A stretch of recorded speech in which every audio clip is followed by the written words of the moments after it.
মৃত্যু যে কার কখন চলে আসে কেউ বলতে পারে না। দেখুন এই ভিডিওটি।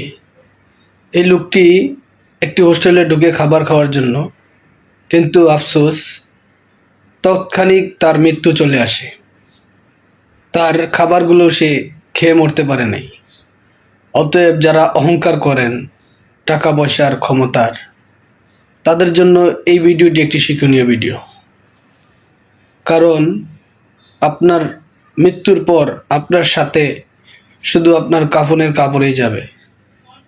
টাকা পয়সা, বাড়ি গাড়ি, ধন সম্পদ, ক্ষমতা কিছুই আপনার সাথে যাবে না। অতএব ভিডিওটি আমার কাছে ভালো লাগলো, তাই আপনাদের কাছে শেয়ার করলাম।